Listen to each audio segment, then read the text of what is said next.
माँ ठाकुरी जय, welcome to MTG Priyanka classes. आज संख्या पद्धति में हमारा अगला भाग है।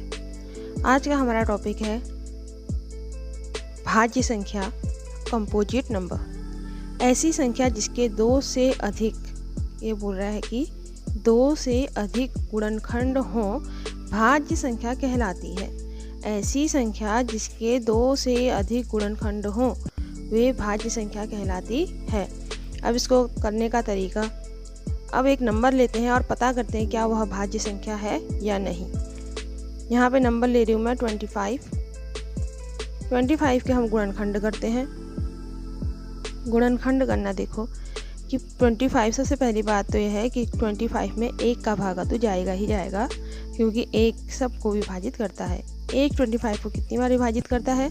एक 25 को 25 बार ही विभाजित करता है। 25 से कम 25, ठीक है। अब देखो इसका इकाई अंक 5 है, यानी 2 का पहाड़ा नहीं जाएगा। अंकों का योग करो, 5 2 7, 3 का पहाड़ा भी नहीं जाएगा, 4 का पहाड़ा भी नहीं जाता है, 5 का पहाड़ा जाता है। 5 50 25, ठीक है। तो गुणनखंड देखो 1 5 5 25, यानी कि इसके 3 गुणनखंड हैं। कौन कौन है? 1 है, 5 है और 25 है। तो इसके 2 से अधिक गुणनखंड हैं। 1 गुणनखंड, 2 गुणनखंड, 3 गुणनखंड। 5 2 बार आया है, इसको एक बार गिनो या 2 बार गिनो, आपकी मर्जी, ठीक है। तो यह संख्या क्या है? यह एक भाज्य संख्या है। भाज्य संख्या है, यह आधा जो है, ठीक है, भाज्य संख्या है। अब एक दूसरा ले लेते हैं यहाँ 10 के गुणनखंड देखते हैं। तो 1 का पहाड़ा तो हमेशा सब में जाता है और उतनी ही बार जाता है जितनी वह संख्या होती है। तो 1 का पहाड़ा 10 में 10 बार जाएगा, तो 1 दशम 10। 2 के पहाड़ा जाता है इसमें, इसलिए 2 दशम 2 पंचे 10। 2 का पहाड़ा 10 में 2 पंचे 10।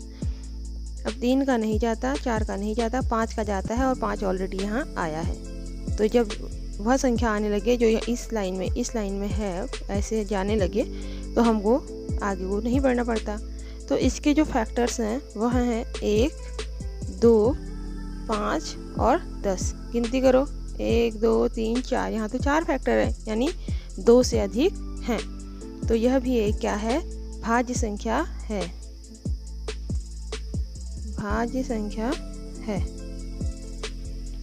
अब मैं एक फैक्टर अब मैं एक नंबर लेती हूँ 17 को देखो, 1 का पहाड़ा सब में जाता है, 1 तो रहेगा, गुणा 17 का पहाड़ा 1 में, यानी 1 का पहाड़ा 17 बार 17 में जाएगा। उतनी ही बार जाएगा जितनी वह संख्या होगी, ठीक है।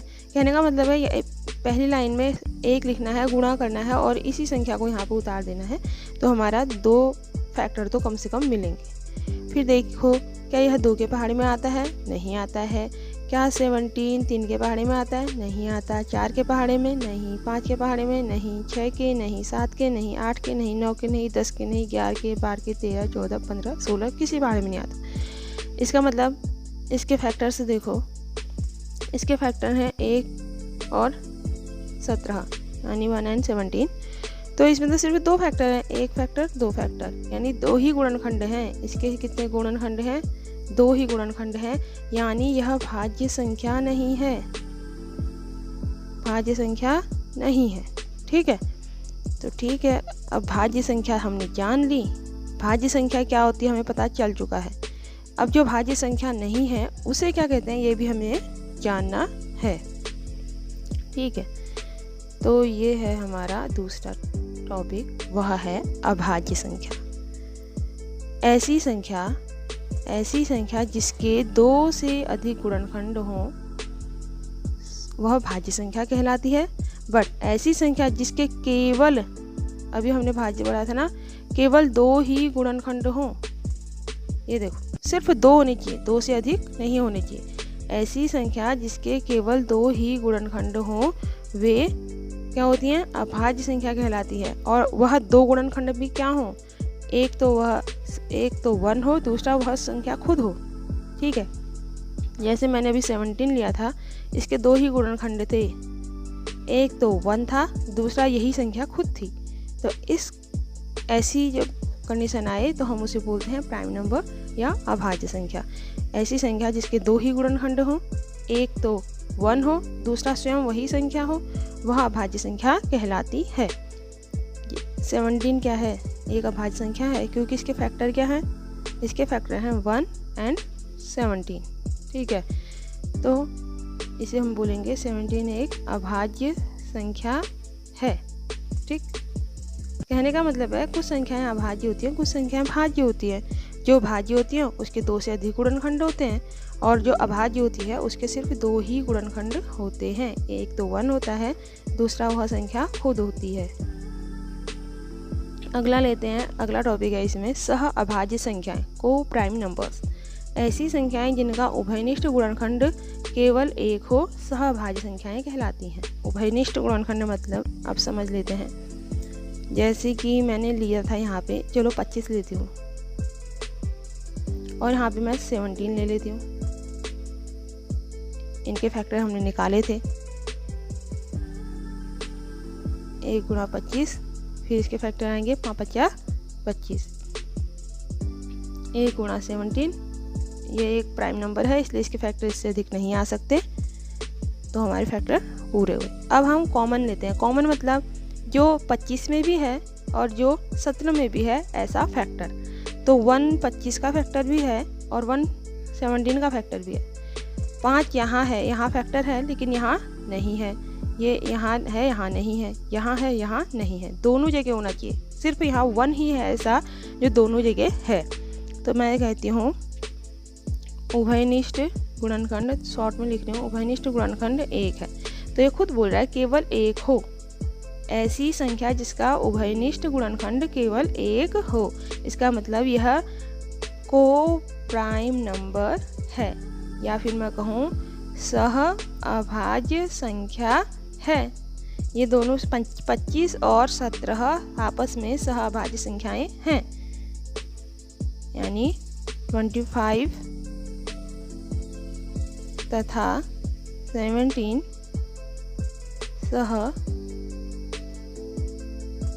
अभाज्य संख्याएं हैं। ठीक है, एक और उदाहरण लेती हूँ। यहाँ मैं ले लेती हूँ 10 और यहाँ ले लेती हूँ मैं 20। चलो अब निकालते हैं फैक्टर।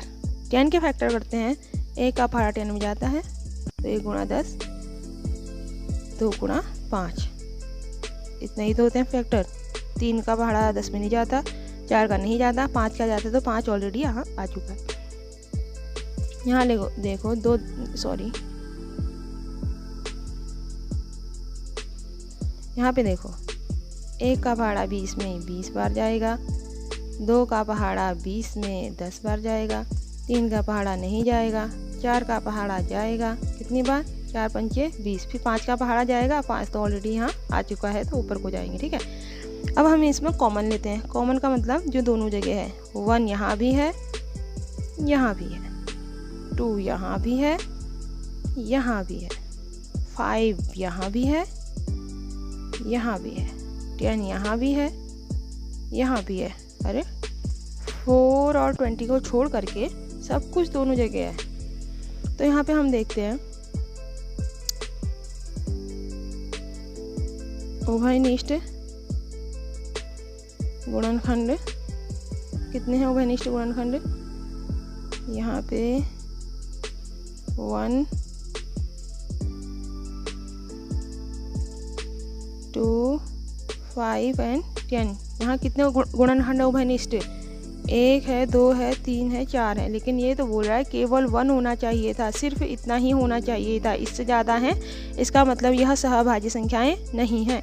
तो इसका देयरफॉर निकलेगा 10 तथा 20 सह अभाज्य संख्याएं नहीं हैं। तो तीनों संख्याएं देखो, एक संख्या है भाज्य संख्या, ऐसी संख्या जिसके 2 से ज़्यादा गुणनखंड हों।